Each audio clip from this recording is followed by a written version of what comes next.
I don't really script. So, hey, everybody, we are live and welcome to another edition of, okay, let's face it, this is the first edition of Not a Damn Deconversion Story because Steve, my guest today, is kind of tired of telling that story over and over.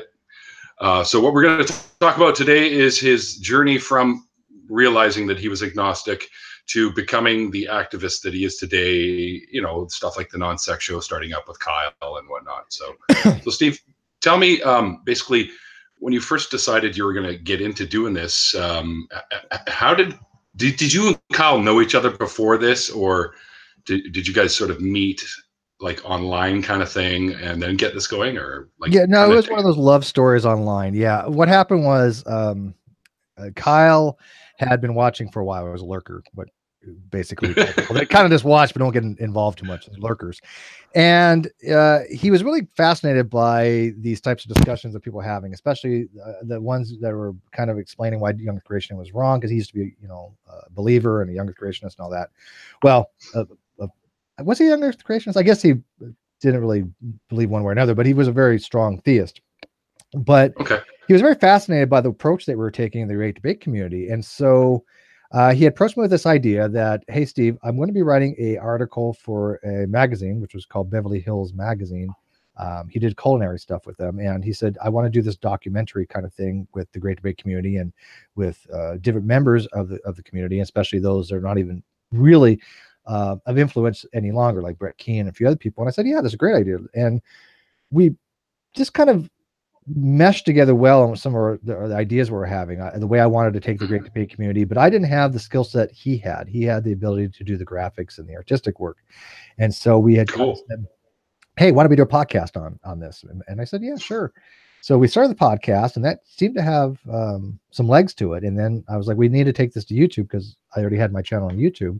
And I think there's a huge market for that. There's a huge audience. And so we now are primarily on YouTube, but what we do is we take the audio from the YouTube videos that we do, so the discussions we have, and then I will cut them and then I'll upload them into the podcast. So we have about 100 podcast episodes out right now. People may not be aware of that, but we have about 250,000 downloads on iTunes. So we've got about 250,000 iTunes in 1 year, which I think is pretty decent. Yeah, that's not pretty decent. That's really decent. That's actually kind of incredible. You guys do put on a really good show. I got to tell you, I've seen many episodes and I've thoroughly enjoyed, well, most of them anyways, but some of them I notice after watching your show, and I'll go take a leak or something, and I have to pass by the mirror and notice that my forehead is a little redder than usual from so much face palming. So a lot of the guests that you guys get on there are people like, you know, the theists, and then you've got this rare breed we call flat earthers. How the hell did you guys get into doing that sort of thing rather than just the theism stuff?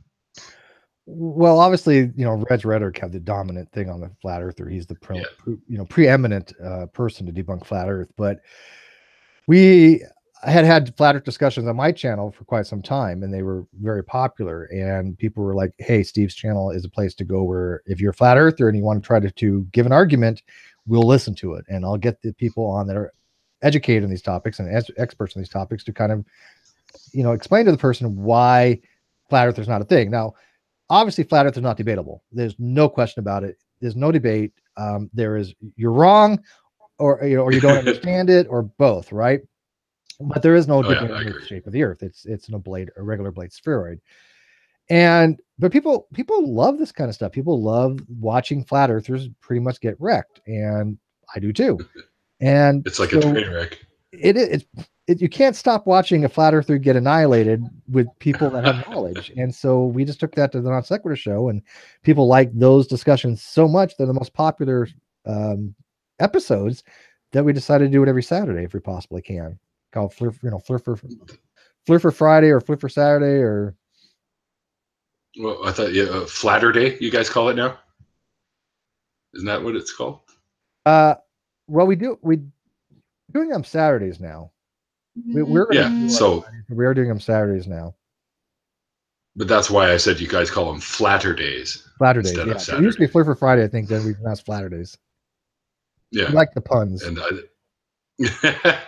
well, yeah, they're worthwhile, man. They're funny, some of the ones, and some of the guests you guys get on there are just like like, holy shit, that Jeranism. And I'm sure you've seen that one where he sort of debunks his own thing with the light thing that he had going on. I did there. watch that, and that was hysterical because his reaction was priceless, because he's basically going, this is it. Yeah. I said, uh-oh. Look, Jeranism, you just debunked yourself. I remember seeing his shit on YouTube quite a while back, and just, oh man, just shaking my head. Because the guy, just that's the bullshit that they come up with like the density thing and the gravity thing is just like, and this disc that we're sitting on seems to be going upwards the whole time, which is like, what are you talking about? If that was the case, then you'd be going 9.8 meters per second squared, and you'd be increasing, right? You'd be accelerating. So at some point you're gonna be going faster than c if that's the case. It's nonsensical. And when they point out something like density and buoyancy, first of all, density is mass per unit volume. That's all it is. But buoyancy requires gravitational force. If you actually do a free body diagram and you do something that has buoyancy, you'll see that one of the factors in there happens to be little g, which is gravity. So, but I don't know why they don't get that. It just blows me away. Because they're flattered. It's like, yeah, well, it's like they have this little niche that they've created for themselves, and they just don't want to be shown that they're wrong about it, so they get all upset about it. And it's kind of hysterical, because that just leaves for some fine entertainment for people like you and I to check it out and watch. I feel bad sometimes, because I think a lot of these people do actually probably believe it. They're just so inept and so uneducated that they actually think it's a viable thing. The other people, I have no sympathy for. They are trolls. They are pose. They are doing it for the money. They don't give a crap one another. Jeranism knows this shit's bullshit. He doesn't care. Straight up doesn't care. Well, the attending or after seeing that last one we were just talking about, where he kind of was like, at the end, like, I think you're probably right. He is kind of a Poe. Right. Because I mean, he literally, now granted, and I agree with Reds, there's some questions about his methodology for his experiment. Overall, it was conceptually fine, but I think he did some things wrong. But the concept was there, and it demonstrably showed that the Earth was not flat, no matter how you look at it. The fact that you have a laser, right? And if you have a curve, then at some point later on, that laser is going to be higher from your point of reference than it is at the point of origin. It's just the way it is. So if it's, instead of being like 4 feet off the ground, or I think in this case it was like 7 feet, it's going to be like 20 something feet, 3-4 miles out, because of the curvature of the Earth. I think they said 23 feet. I think they were looking for. I mean, people can do the math. That specific one. But the point is, it's not going to stay at 4 feet the entire time. So if you're 4 miles away from the point of origin, it's not going to stay 4 feet above the water line. Sorry, or any other thing that you're doing it over. But there are things taken into account, like refraction and environmental conditions that he didn't take into account. But it's still, you're not going to get that much degree from 7 to 23 because of air conditioning, the air condition, the conditions of the air, not air conditioning. But I've had a lot of coffee, by the way. I hope you don't mind. And I was telling him, I was like, dude, I haven't brewed an actual pot of coffee for this. I don't know if you can see my magic cup, but this is real coffee. This is an instant, like I usually use for non sequitur show. Don't tell Kyle that. Your cup is green. I'm setting the image of your background over your cup, which is kind of amusing. Yeah, it doesn't. It works better on the non sequitur show because Dave controls the settings. Hilarious. It's like the invisible cup. or light bending technology on that sucker. Oh, that's why we see the Earth as a curve, because of light bending. It's really actually flat or something. That's what I'm saying. Right. They're like, light bends, and therefore the Earth is actually flat, but light's bending around. And I'm like, what do we live in, a black hole, a neutron star? How does that? Do you understand how much gravity it takes to bend light? Event horizon. Yeah, I know. I know, it's pretty ridiculous. Let's go back to you guys got into the show. After you sort of found your way out of belief systems, were there any like repercussions with friends and family? No. Or anything like that? No. First of all, my family isn't religious at all. I didn't grow up religious. Okay. My dad was a non-active Protestant. My mom was Jewish. Well, she's still alive. My sister, nothing. She doesn't even know what theology even word means. My brother was Jehovah's Witness. He's passed, or my half brother.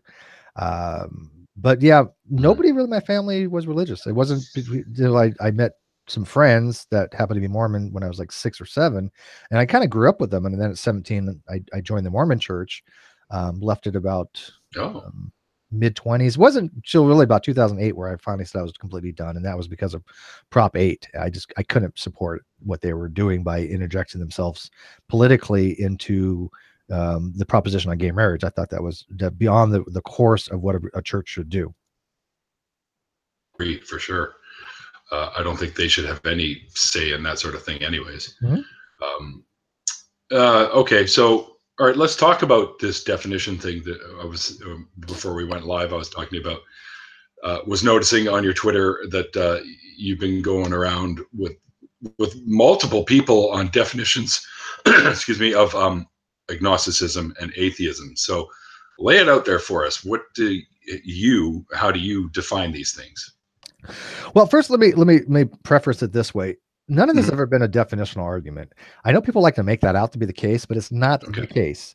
People can have different definitions for different words. They're polysemous. They have different usages. If somebody wants to use a colloquial definition, that's their prerogative. If they want to say evolution means change, okay. If they want to say theory means guess, okay.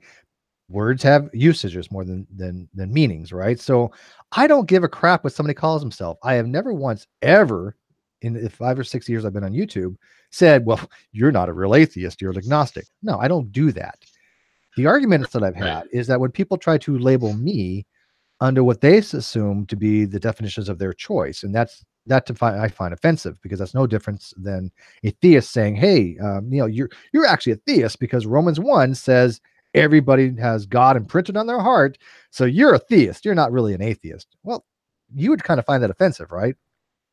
Oh, I don't know if I would say it would be offensive, but I'd be probably laughing and it's saying, not your position, though, right? No, of course not. So it's miscategorizing you, but it's their definition, right? They're using a whole different framework, but that doesn't make it correct. It doesn't make what you are for your position correct. Now, I do have a lot of papers that I've collected and a lot of citations, and I do go by what's called a sensu stricto approach. I like the formal definitions, and the argument has really been boiled down to this: there are formal definitions, there are philosophical definitions out there. I think most people have now gotten to that point where they recognize that, because they've never been exposed to that earlier. A lot of them were like, "Oh, well, what are you talking about? There's no other definition for these things." Well, yeah, there are, and when you look at things like Stanford Encyclopedia of Philosophy or the Internet Encyclopedia of Philosophy or University of Cambridge or a whole bunch of other sources, all of them, every single one of them, has the prescriptive definitions, which would be how you want to read these things if you're reading a paper. So if I had a paper, an epistemology on atheism and agnosticism, if I want to understand that in context, then it has to be by which the words are used by the author. And 99% of the time, with very few exceptions, Flew, Smith, and Steve Bullivant, those are the only three that I can even think of off the top of my head that don't use them in this way. But every other paper I have uses this as a belief, right? A belief that there are no gods. It is the contradictory of theism. So if theism is true, atheism is false. Atheism is false. Theism is true. And the reason that's set up that way is a very easy way of answering the question, does God exist? It's not a proposition, it's a question. Easy way. Right. So if you answer yes, does God exist? You say yes, you're a theist. If you say no, you're an atheist. And you are making a claim, right? You're making a claim ontologically that there are no gods, but it's not a propositional at that point, right? I can make it propositional, which is fine. Theism is a proposition. At least one God exists. If you affirm it, you're a theist. If you reject it as in meaning you assert the negation, you're an atheist. That doesn't mean that somebody who just doesn't have a God belief is an atheist. They can use colloquial definitions, and that's the case. Sure, you're an atheist. But I reject those colloquial definitions. So by doing so, I am not an atheist. I am agnostic, which is the same thing as logically as a weak atheist. They're logically identical to each other. And I have a logical proof for that, actually. Yeah, I would actually tend to agree with that. I think I don't think the proposition of deities can really be proven either way. proven. But, you know, of course, we've got to remember that science doesn't really go out to prove anything. It really goes where the evidence leads and then follows up with multiple people checking out the data, and then they form some kind of consensus on the matter, whatever it might be. So I think the proposition of deities, because how the fuck do you measure something like that? Everyone says, you know, they can feel them. Well, that's great, but we can reproduce that feeling in a lab. So how do we eventually, where do we go from here with this sort of thing? Like, how can we bring this to rest for good? Like, what, either way, what do you think would be the best way? I'm glad you brought up science, because there is something called scientific agnosticism, but I'm glad you brought up science because this was something that was brought up recently. And then I find there's a huge misuse of the scientific method. And a lot of people nowadays are reversing into what's called logical positivism and verificationism. Okay. And I find that to be distressful. I don't understand why they're going backwards. Scientific methodology came from the roots of logical positivism, which is something that's not really cognitively meaningful unless it could be demonstrated to be true or false. And then verificationism would be, it has to be verified, right? So like peer review or something. Well, no, actually more along the lines of the verification principle states that if a proposition cannot be true or false, it can't be cognitive and meaningful. So only a proposition that can be truth apt and being either true or false is something that is cognitively meaningful, as in can be true or false, right? So if I say I'm a non-cognitivist, I'm saying this proposition is neither true or false. It's not a proposition. So verificationism would be something along the lines of, if I can empirically validate that this proposition is true, then that's when verification comes into play. And we don't really do that, except in science, a lot of it is empirical, right? But we're not talking about science here. We're talking about a belief position on ontology. We're talking about something along the lines of gods, right? Science was set up from natural theism to avoid the God claim. Science was not set up to even address it. It was exclusionary to it. No. Right? So when people say, well, we can't scientifically validate gods, well, that's what the whole purpose of science, to get rid of that. That's why it holds to only methodological naturalism, vice ontological or philosophical naturalism. If science was set up to address the God claim, it would hold to philosophical naturalism, right? Because at that case, what happens if you're a philosophical naturalist? You have to be a strong atheist by necessary entailment if to be rational. But science doesn't that. It doesn't say by fiat there is no supernatural. What it says is we will not make the conclusion or even the assumption that something is supernatural. It's outside the realm of science. That's it. Yeah, exactly. Oh, just the word supernatural literally means outside of nature. So how could we even approach something like that from a scientific standpoint? You just can't. Right. So why do a lot of people want to interject science into these discussions when these are philosophical claims? They're not scientific claims. Now, granted, one can make the argument, well, the theist is positing God as the creator of the universe, and therefore, you know, it's a scientific claim. And I think that's a little disingenuous. Unless somebody's positing intelligent design, then I think that's the wrong approach to take. Now, if somebody says, hey, look, scientifically, we can demonstrate a God exists because of intelligent design, fair game. Right? Because at that point, they're positing it as a scientific claim. But if they're not, then I think that atheists are making a huge mistake by saying that a theist is making the claim that it's something scientific. Yeah, I've never really approached any debates at all with theists from that perspective. I just say that you're making a claim. What do you have to back up that claim?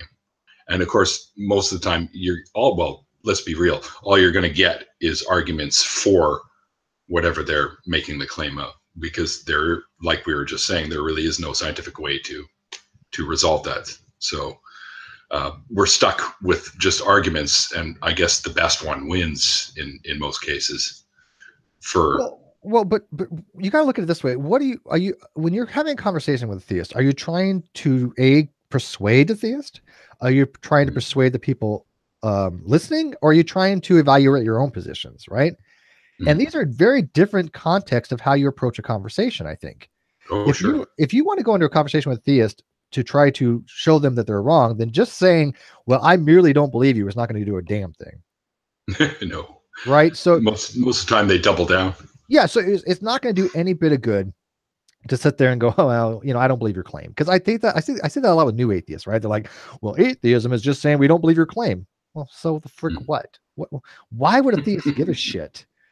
Now, the other way, with the persuasive approach, right? If I'm trying to persuade the theist that they're wrong, then you have a burden of proof, right? I mean, literally anybody who has a position has a burden of proof. So what's more likely the case? When I have convinced people young earth creationism is wrong, which I've done, people know that, is it because I just say, hey, young earth creationists, I don't believe you? No, it's because I say you're wrong. I have a burden of proof to demonstrate to you that you're wrong because I'm trying to persuade you. And I meet my burden by persuading them, by showing them evidence, right? I show them overwhelming evidence, and some of them do change the position. But you're certainly not going to change anybody's position by going, I don't accept your claim. I think it's how often do they change that? Atheist. What's that? I agree, but how often do they change their position? Because I find a lot of times Not often. that I find a lot of times that they don't really even look at the evidence, or even if they do, sometimes I wonder if they can even understand what they're looking at. Yeah, you kind of have to make the assumption that they're being into the conversation honestly, right? Hunter Bailey was an honest person. He changed his position. Wayne Fillmore was an honest person. He changed his position. Jamal Williams, not so much an honest person, but he did change his position from flat earth. Sean G recently changed his position from flat earth. So we do change people's minds. But again, you're never going to change anybody's mind with this new atheist approach that you don't have a burden of proof, or you don't have a reason to demonstrate to them why you think they're wrong. And if you don't think they're wrong, then what the hell are you having a conversation with them in the first place? Yeah. Well, I think a lot of, as you say, the new atheists, or I guess technically there's like this new breed of atheists, but most of them, from what I gather, from what I see on YouTube and in conversations on Twitter, Facebook, wherever, a lot of them say, listen, my position is I don't believe the claims of deities existing. So, that's it for me. So I don't really have a burden of proof because I just don't believe what people are telling me. And they're sort of pushing that burden onto the claimant. But if that's the case, then why are they having conversations then? I think it's a little disingenuous to say, well, I just don't believe you, but then they want to have conversations with theists to try to tell them that they're wrong. Now, I have an argument out there, and by the way, it's got a huge amount of traction. What about that even as a person who says, I don't believe you, they have a burden of proof. Okay. It is a second order burden of proof. It has to do with meta beliefs. Right. But it's a very valid, logically valid. It's sound. Everybody that I've ran across that knows anything about philosophy has taken no umbrage to it whatsoever. Most of them are like, yep, this is just, common sense. But a few of them have tried to distort it and made it into something that it's not. And I absolutely refuse to go into a conversation trying to refute a straw man. If you don't understand the argument, I'm happy to explain it, but I'm not going to sit there for hours and just spend my time refuting somebody who doesn't understand the argument, because you can't tell me what premise is wrong. You have nothing to stand by. You either attack the validity of the argument, you can attack the soundness of the argument. I guarantee the logic's good, but if you want to attack the soundness, because more often people say that, well, I don't buy your argument because your premises aren't true. Okay, well, which one's not true? Oh, well, I don't know. Do you get that a lot, actually? Oh, dude, I kid you not. I've had numerous people go, Steve, you're wrong. Okay, I'm like, which premise is wrong? Oh, I didn't read the argument. Whoa.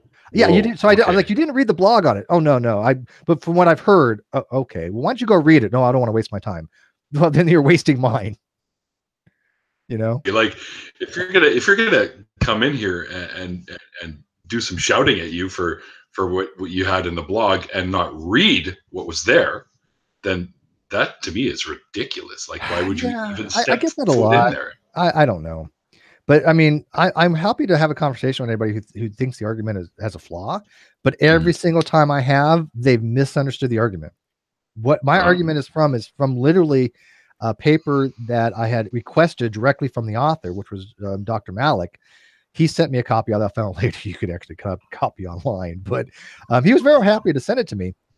And we've been corresponding for several weeks on this. And he's like, if you mean it to be this or this, then I have no problem with the argument. I think it's good. So And I do mean it the way he means it. So there's some finer points that we're working out when it comes to what's called the dilemma of inferential justification, which basically means if you have a justification for a belief and you have a belief on that belief, then you have a justification for that belief, and you have this infinite, thing. There's something to be said for that. But that's a problem that's been around forever, right? The problem of inferential justification is a long-standing problem. I would just default to what's called infinitesimalism and be done with it. But that's a whole different argument than whether the argument's valid and sound. Forever. Yeah.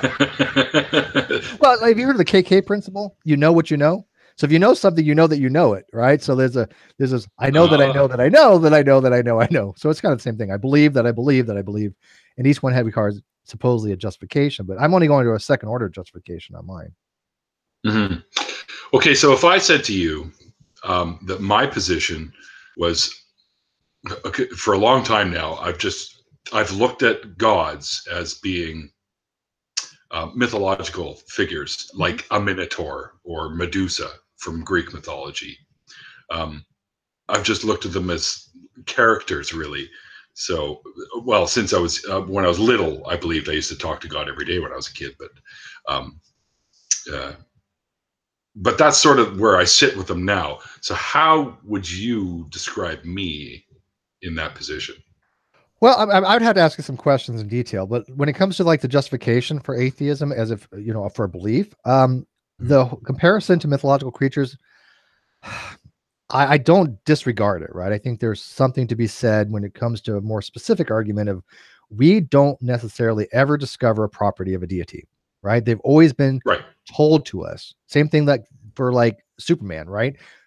When you create a superhero in a mythological figure, these attributes are told to you by the person creating the mythos or creating the superhero, right? Sure. We've never gone out and said, oh, this is some property we discovered, a posteriori.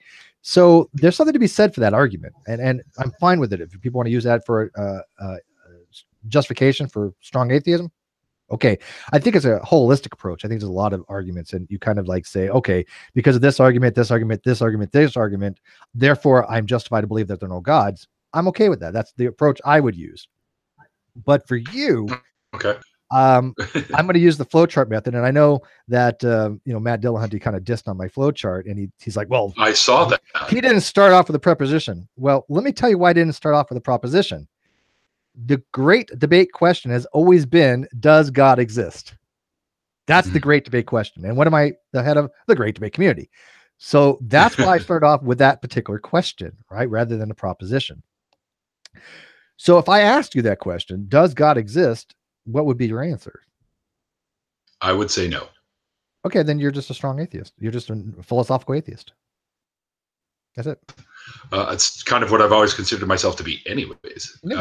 Simple. I know that I can't prove it. You don't have to. Yeah. No, I like I said earlier, I just look at them as mythological beings because it's what I'm used to. You read Norse mythology, you've got all the Norse gods. You've got Greek mythology, all the Greek gods. You've got African mythologies with all their gods, etc. Yeah, I don't think that's a bad justification, actually. But let me go into a little more nuance because sure, there's something called I like nuance. That's my thing, right? There's something called a belief condition. And most of the time when you're reading something, it is a belief condition in the weak case, it's called, okay, or the weak format. And all that really means is that knowledge is a subset of belief, but does not entail certainty. Right. Okay?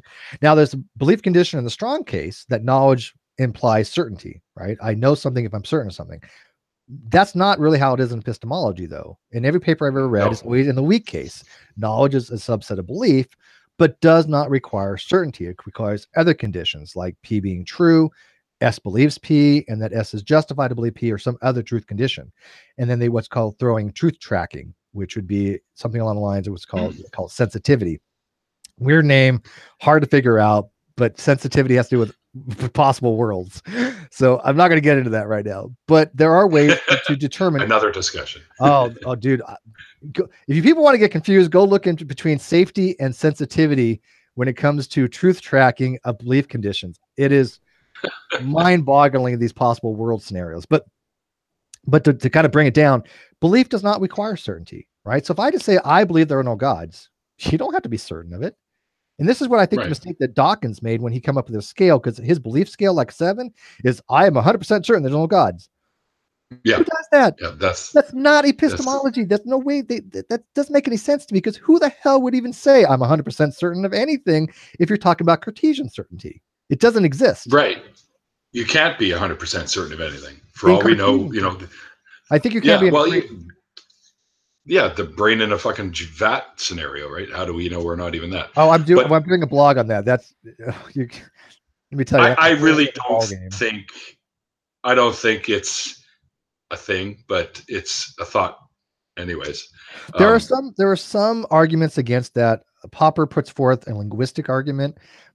He's saying that the word brain that we know now is not the same what would be to that brain in a vat to the outside reality. So there's nothing corresponding the object to the reference. There's some defeaters to that. I don't think it's really that great of an argument, but the brain in a vat argument is really boils down to, do you want to accept what's called epistemic closure principle or not? And so the epistemic closure principle just basically says, and by the way, I didn't think we would be getting into this stuff, so people are bored by this. Oh, I get it, but I don't get it. I don't even bring this up on my channel. But the epistemic closure principle basically says that if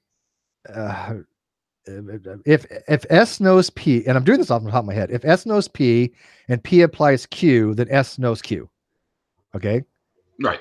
And so like a logical leap to the right. But there's some problems with it. And Moore, I think it was G.E. Moore, tries to solve the problem of the brain in a vat by rejecting one of the premises, and a couple other people reject it by the other one.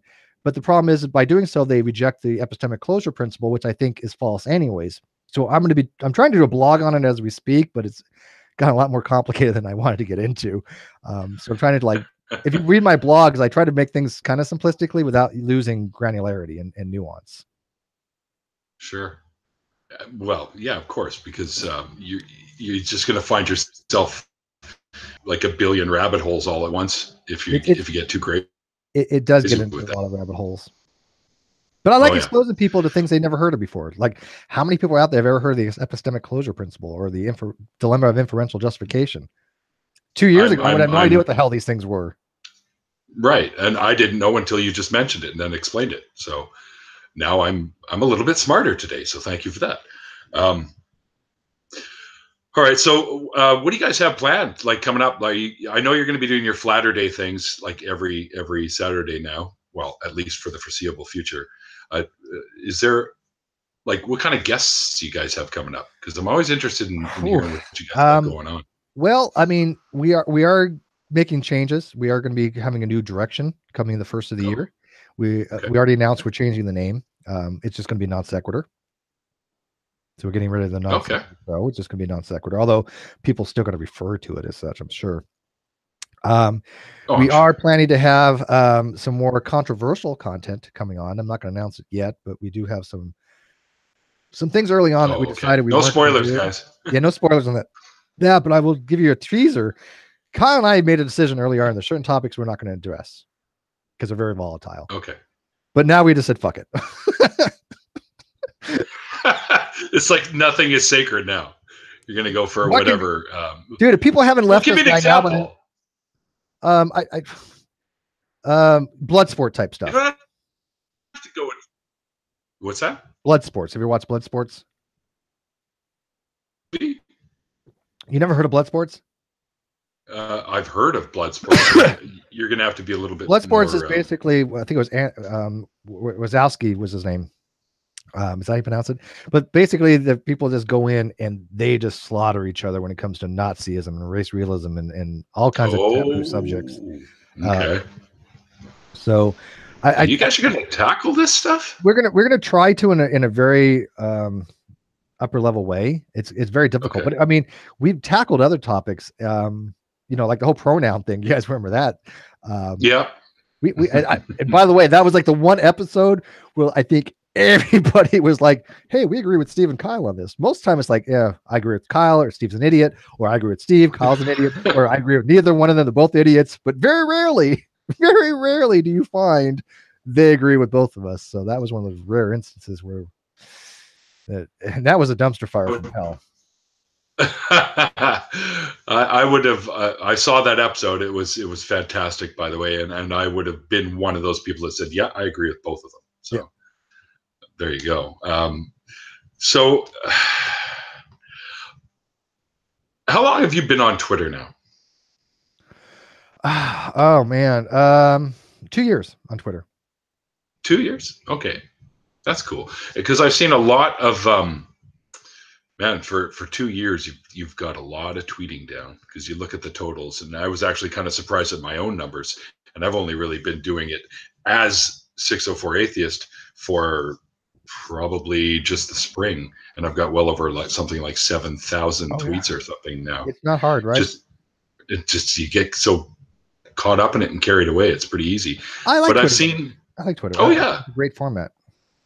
You know, I barely go on Facebook anymore. Like I pop in there just to say happy birthday to certain people, and that's about it.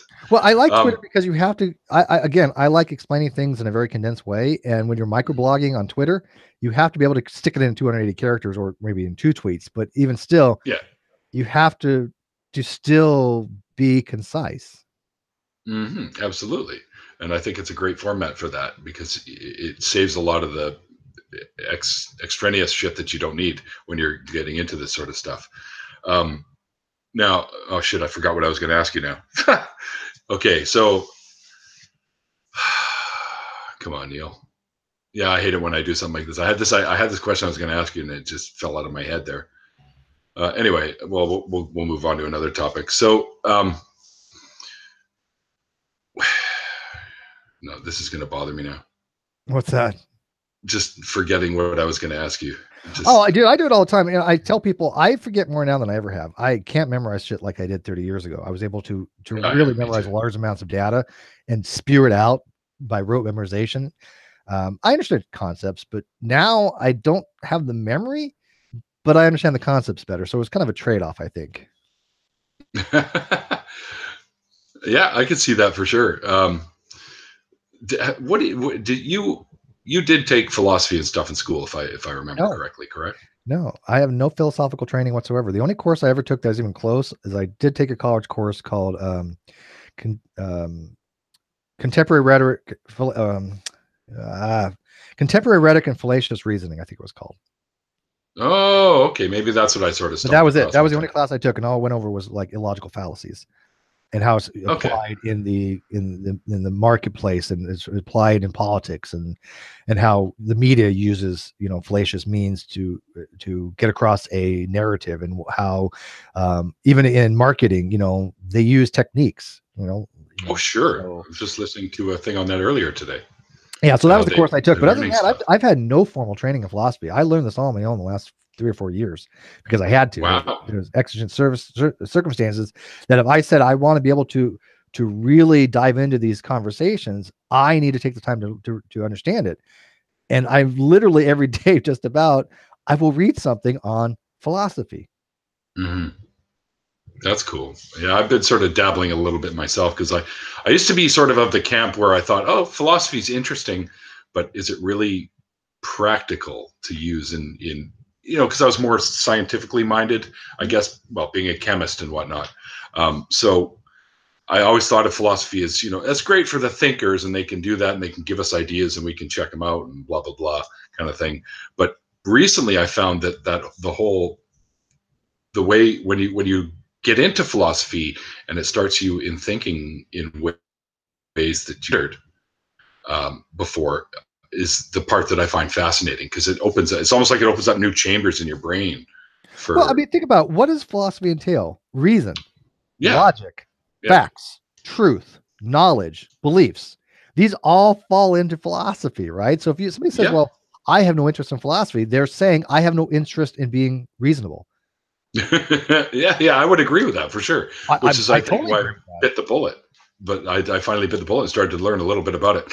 And I'll hand it to you. I've kind of read a couple of your blog things about getting into that sort of thing. And I found them quite fascinating. So I've been, and I also talked with Ocean.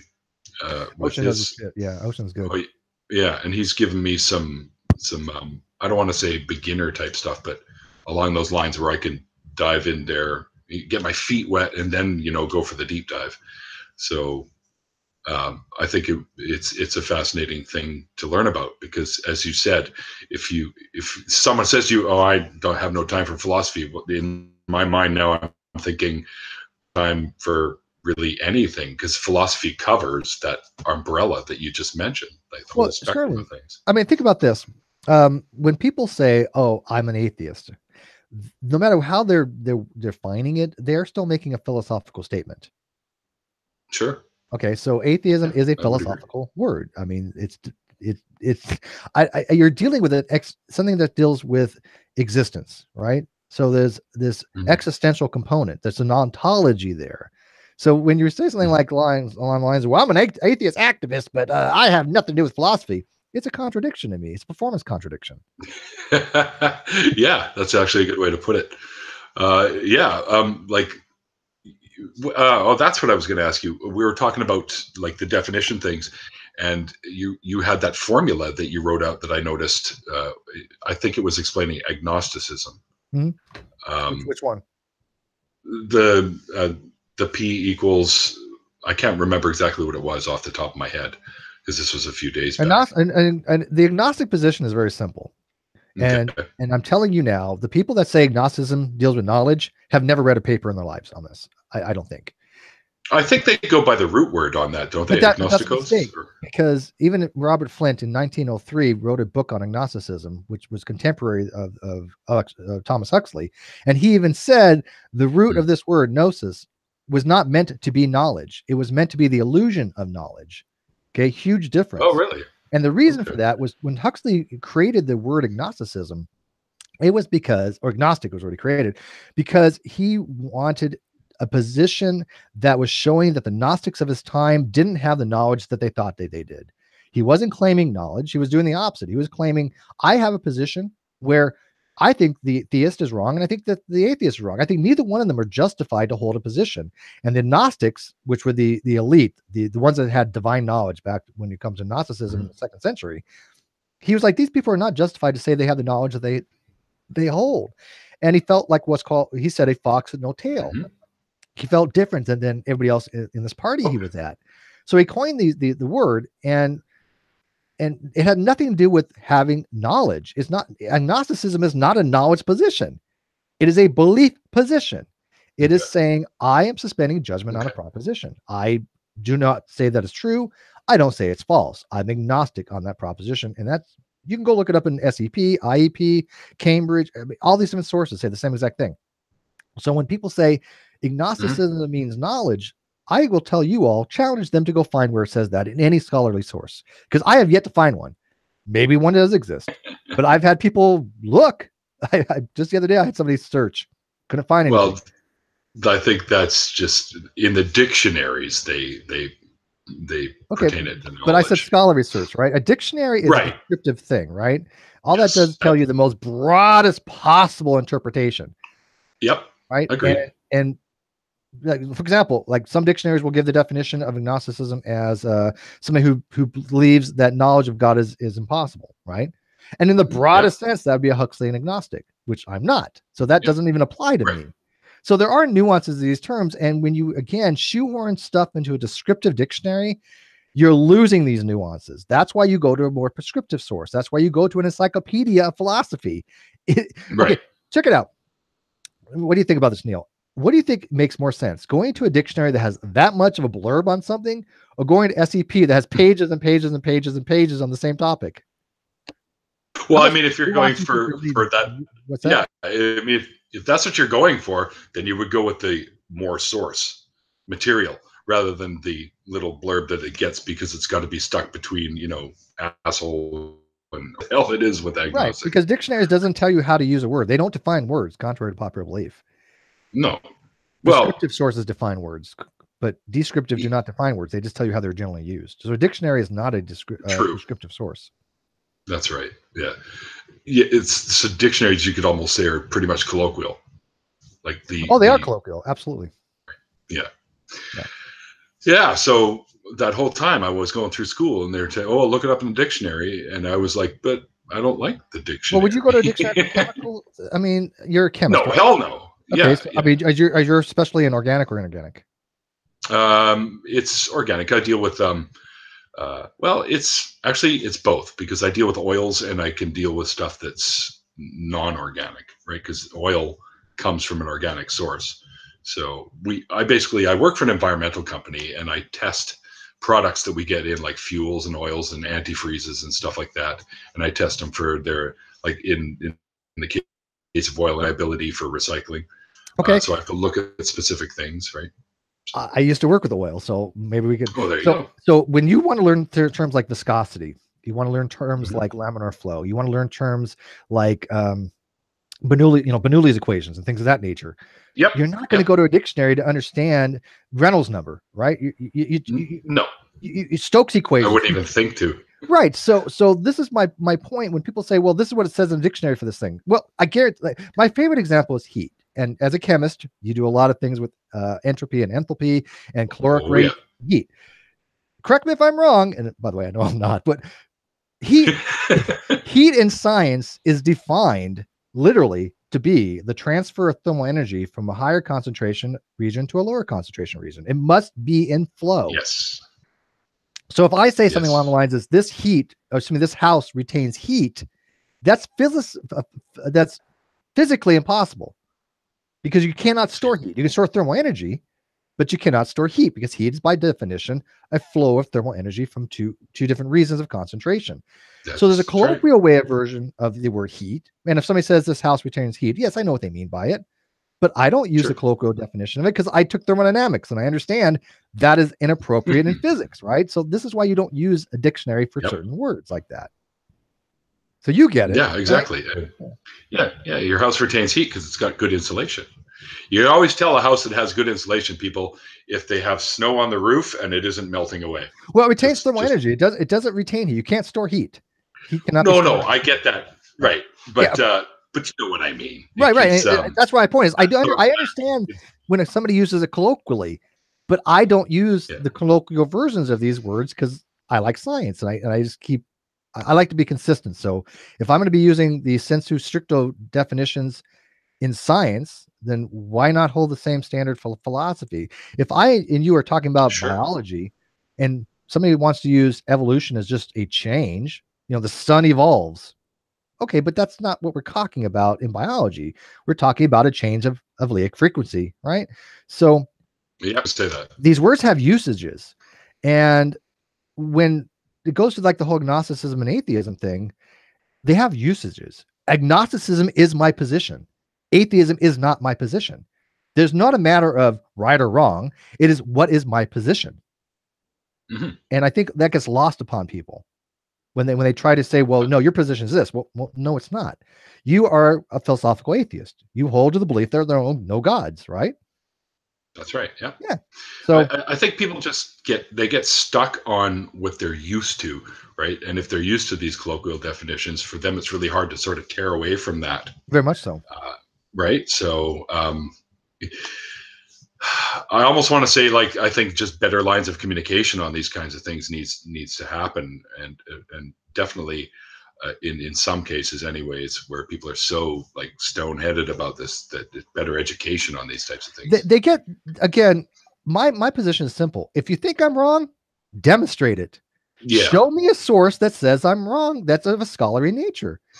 Give me an argument, but just saying I'm wrong doesn't do me shit. And every single time I've ever said, well, Steve's wrong on this, nobody has given me a peer review paper on it. And yet when you ask me scientifically, like a creationist, hey, you say the earth is 6,000 years old. Show me a paper. Why is it any different? If I asked for some kind of adducing to citations, right, to solicit them for a citation, why is it I never get one? Ever. Too much work, man. Well, like I said to you, like people that think agnosticism has to do with knowledge. Okay, show me that agnosticism is not suspending the judgment on a proposition when I give you papers galore. Dr. Jane Freeman, 2010, Suspending Judgment was the name of the paper. What is agnosticism? Is suspending judgment on proposition. Dr. Graham Opie, Agnosticism and Atheism. What is agnosticism? Suspending a judgment on the proposition. Stanford Encyclopedia of Philosophy. What is it? Suspending judgment on proposition. There's a consistency here, right? So I asked them, well, in reference to the proposition, you're saying agnosticism is answering a different question. Give me a resource I can read on it, and I'll try to do my best to pick it apart, right? Sure. Yeah. Or at least understand it a little. Right, but I've read, dude. I spent years researching this stuff. I've looked into Google Books, Google Scholar. If there's something out that I missed, show me. Yeah, because that's always possible. Because by the way, they say I know we're running out of time. I got about 10 minutes if people want to ask anything. I haven't really been paying too much. Oh, that's actually not a bad idea. But I did. You reminded me of something I was going to ask you a little earlier. New process. How can we? I know of a website that points out the legitimate journals, et cetera, et cetera. Mm-hmm. The name of it has escaped me off the top of my head. So for people that aren't as, I guess, for lack of a better term, as skilled at looking up peer review, because we all know that there's some bullshit peer review stuff out there. What would you suggest to people if they want to seek like truths and stuff and for peer-reviewed evidence or whatever? What would you suggest that they do, and what to look for to be able to tell that it's bullshit, for lack of a better term? Okay. Again, there's some ethical considerations about what I'm going to tell you, but I think that the consequentialism and the ends justify the means in this. There's a site called Sci-Hub. It is a pirated site. It is based out of Russia. What they do is they go get all the different papers and they put them on a cloud-based server. And so if you know the DOI number, you can go find just about any paper. Of course, it's I don't have a problem with it because I think information should be public like that. And JSTOR, why are you paying them for this paper? People want their papers out there. So I don't have a problem with going to Sci-Hub and finding a paper. So if you want to go find a paper, you get the DOI number from JSTOR and you go look it up on Sci-Hub. Most papers out there when it comes to like epistemology are not that difficult to read as a whole if you know the terminology. They're not like a scientific paper.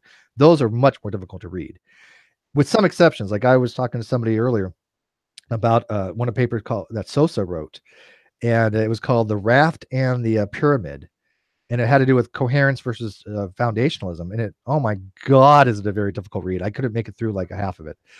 I got half of it, but the second half I'm done. But brain fried. It's high level stuff. But the other papers I've read, like is knowledge of belief, is like one by Linda, I think Zibieski, I think you pronounce her last name. Great paper on if you have any kind of belief first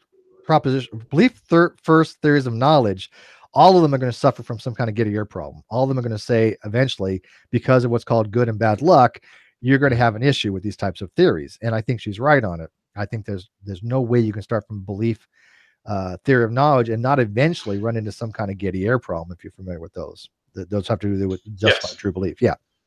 So do you think, you heard you use the word luck. Do you think luck is a real thing? Well, no, it's not like a tangible thing. The way they're using luck and bad luck is that look at if I thought I had knowledge, but for some reason something happened where I didn't really have knowledge, like the Getty air case would be something along the lines of, I get up in the morning, I look at my analog clock and it says 6 o'clock, and I'm like, okay, I need to go to work. So I go to work and I'm at work at 7, right? Everything's hunky dory. Oh, by the way, clock, see, like this. Yeah, like that. The Grand Central term. Yeah, and I come home and then I realize my clock's not moving, and I'm like, it must have broke 12 hours earlier. It must have been broken. Well, it's right twice a day, right? Yeah, but see, I didn't know it was 6 o'clock then. I believed it was 6 o'clock. I was justified to believe it was 6 o'clock, but I didn't have knowledge, right? Because I did not know it was 6 o'clock. It was based upon something that was incorrect. It wasn't true that it was. I didn't have a reliable mechanism by which I was relying on, so I couldn't say that it was knowledge because it wasn't you did. But I thought I did. Right. I thought I did. Yeah. So it was bad luck that the clock happened to be accurate. You know, I would say if I if would you have got weren't late for work, before, then I would have been, you know, or if I would have got like 10 minutes later, I would have been late for work, right? So that's what I mean. Yeah. yeah, so it's I would call bad that luck. good luck, not bad luck. Well, they balance each other out though. There's bad luck the clock had broken, but it was good luck that I got to work on time. Oh, And I see. Sure. she makes the argument that they always kind of balance out in these situations, but there's still a bad and good luck condition. Of course. Yeah, for sure. By the way, I have read these things. people, a lot of people are like, well, Steve doesn't know what he's talking about. Well, okay, that's fine, but at least I've read this stuff. I mean, I think to people, if you think I'm wrong, what have you read? You know? All right. Any of you guys got any questions before I wrap this up? Because Steve does have another engagement. If anyone has anything they'd like to ask him, feel free to. I've got the chat going right here with my little handy trusty phone here. So, yeah, I saw people were saying, yeah. Oh, you can see them too. Well, okay, there you go. Miss Narky, I've read a lot of yeah, Miss Narky, she wants to learn. Miss Narky is reading philosophy. Mm-hmm. Why? Because she wants to learn it. Mm-hmm. You know? Steve, why are you wrong? What kind of a question is that? That sounds like frustrated atheist. Oh, it is frustrated atheist. It is. It is. Yeah, Russ is hilarious. Yeah, no, I love frustrated atheist. And Wonder Lady says she doesn't have anything kind to say. But hey, you know, if Wonder Lady has any argumentation, I'm happy to hear it, but produce me some papers. Give me a citation. If not, you're just wasting my time. Okay, fair enough, I guess. All right, well, dude, you know what? Moral realism versus anti-realism. Boy, she's like going in the deep end. Oh, damn. Oh, explain, Snarky. What's this here? Oh no, we're not going to get into that. That's basically objective versus subjective. On top, whether you're saying that a belief position is objectively true or subjectively true versus, like more absolutism and moral other moral positions where, I accept as a moral fact, but it's subjective, or I accept as a moral fact, but it's objective. And I'm like, who the fuck cares? I care about what you're going to do in a given situation. I'm more interested in your normative ethics than your meta ethics, because meta ethics doesn't tell me what you're going to do in a moral situation. Meta ethics doesn't tell me if you're going to steal from me, if you're working for my employment, right? I think meta ethics are they're fascinating, but people spend way too much time giving a shit whether something's objective or not. Yeah. You know what? I think I personally, I don't think morals are objective. I think there's morals that we could consider or would like to be objective, like don't kill people. Like that's a simple one, right? Because I don't want to be killed, so I'm not going to kill people. Harms and benefits, right? I mean, if your goal is for eudaimonia and happiness and flourishing and not to cause harm, then once you all agree, once a collective agrees on those conditions, it is now an objective framework. So you can have objective morality based on harms and benefits. Same thing. If you and I said, hey, Neil, I want to play a game of chess. Okay. The rules of chess are objective, although somebody made them up, right? They were subjectively created. They were arbitrary in some ways, right? Same with the mathematics. Are not axioms arbitrary? Of course they are. But is mathematics objective? Yes. 1 + 1 is 2 is an objective fact from subjective axioms. So you got to be careful you don't fall into this subjective reductionism where, well, everything boils down to subjectivism. Well, no, it doesn't. Just because you have subjective beginnings doesn't mean you can't have an objective framework after you decide you all agree on the basis for the objective morals. So yeah, you can have objective morality. I just don't care. Yeah. I mean, I have what I consider moral, and you have what you consider moral, and so does our neighbor.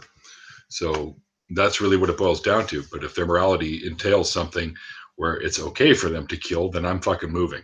Well, then you just well, here's the thing. People have this weird misconception. They think, well, if you don't subscribe to objective morality, you can't say what's right or wrong. That's bullshit. Yeah, no, all I do is just bullshit. Yeah, I just say, look, Neil wants to go out and kill people. You know what? He's fucking wrong. And then I tell him why they're wrong. I apply some normative ethics to it, right? Just because you don't accept objective morality, which is fine if you don't. If you're a subjectivist, you still can tell people what is right or wrong. I'm sorry. I hate this narrative, and atheists do it more than anything. Well, if you don't have an objective morality, you can't tell anybody what's right or wrong. The fuck you can't. I don't know where they get that from. I don't know. It's part of the delusion. I don't know. Maybe, Well, I say I don't atheists know. kind of do it too. Sometimes they're like, "There's no possible way you can object to morality." You ask them why. Oh, because reasons. Well, that's not really. Well, as we just went over, morality can become objective when you've got, like we were saying, a consensus Yes, of Sam people who, Harris makes that argument. Richard Carrier makes that yeah, argument. They're both staunch atheists. yeah, yeah, By the way, can I take a straw poll in the live chat? If that makes sense to them, I really am curious because Miss Snarky, who I really adore, she wants to have that discussion on morality, and I think it's a great discussion to have. But does she's she thanking us. agree that given those conditions, you certainly can have objective morality? It doesn't mean that's woven into the fabric of the universe like some people want to make it out to be. Russ wants me to ask you, you can probably see the question, ask Steve why he won't just let me tell him what he believes. Hey, Russ. 2 words for you, and it's not happy birthday. Yeah. Oh, he's cool.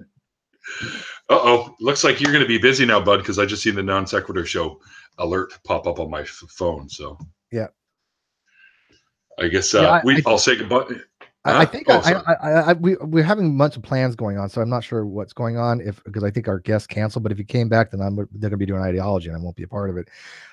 But if they do something else, then I will be. So I'm going to find out right now. Sure. So, but either way, I thank you for this. This was great. I know it's been a long time coming. Yeah, I know. Well, conflicting schedules happens, man. Life is just happens and shit happens, but we made it work. I decided I would do it on the Tuesday, which is not my normal day for this, so that we could fit it in. So you give and take a little, and that's how this shit works. Yeah. Oh yeah. So, and I do appreciate your patience on it. I really, really do. Dude, I'm patient. I've never had so many problems with scheduling.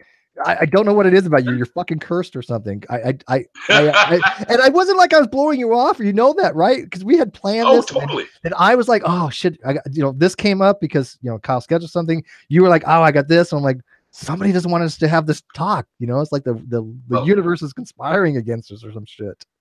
Fuck you, universe, because we made it happen. Yeah. See, we can make things happen. And the universe doesn't care anyways. No. All right. Well, if you ever need a special guest on your show, just let me know. Because I could jump in there, man. Because that would be a hoot and a holler, as Trey Parker and Matt Stone would say. Anyways. I appreciate it, man. I appreciate you, people watching, all 23 of you, and the people. We're over 30 at one time. Oh, yeah. I saw that. Yeah. And like I said, you know what? I'm going to have detractors. I'm going to have people that say you're wrong. That's fine. Until they provide me a reason why I'm wrong, I really just don't want to deal with them. It's really not a consequence to me. Frustrated atheist. I will come on Non Sequitur. He's been on Non Sequitur. Didn't he? Didn't Frustrated Atheist do a debate roulette a few times? Sorry, Robert. I remember him being on for one of those. Yeah, we need to get Miss Snarky on. Yeah. Once. Yeah, she'd be awesome. Yeah. I was on hers and GI show a little while ago, which was a lot of fun. Anyways, Steve, thanks so much, dude. Thank you, we man. finally made it work, and great conversation. I really enjoyed this. I learned a little, thanks to you, and keep in touch, dude. Maybe we'll do something else. Anytime. This is great. Like and subscribe this video, and go check out Cyrus's channel too if you feel pity for him. Yeah, Cyrus and Godless Iowan, because they're both great. Oh yeah, well, for some reason. Yeah, screw him. He's in a smooth peanut butter. What does he know? Hey man, funky or nothing. Man. I like peanut butter. I don't care if it's got peanuts in it. If it doesn't have, I don't give a shit. If you put chocolate in it, it's even better. It is. I don't care. Peanut butter and chocolate. That's the bomb right there. You know what? Why don't they do that? Why can't Cyrus and the Godless Iowan join forces and one pick peanut butter and one pick chocolate and just there you go. We just did a Reese's commercial, I think. We should get paid for but that. I have Reese peanut butter, man. I have a jar of that shit. Oh, buddy, that stuff's the bomb. Anyways, all right, guys. Diverse and BB. Thanks again, Steve. Thanks everyone for tuning in and watching. I hope you guys enjoyed this conversation as much as I know we did. So I think let me just double check something here. My next victim, as my friends like to call it, like I have friends, was coming up on tomorrow, actually. Okay, and that will be Red Venture. So that should be a fun awesome. one. So tune in tomorrow. Yeah, he's great. He's really tune good. in tomorrow at about 4 Pacific. And I'll be chatting with Red Venture, and there will be an after party tomorrow. Unfortunately, not today because Tuesday is not my normal day. I usually have things scheduled on Tuesdays. So, but this was early enough that we could get it done finally. Anyways, my brother, thank you so much for doing this again. And thanks again, everyone, for watching. And remember what I always say at the end of these conversations, guys, it's called faith because it's not knowledge.